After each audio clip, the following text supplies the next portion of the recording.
কি হলো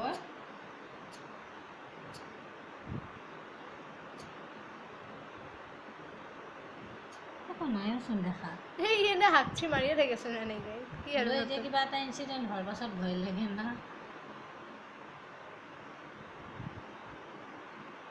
হ'ব আৰু ফুটেজ নাখাওঁ তো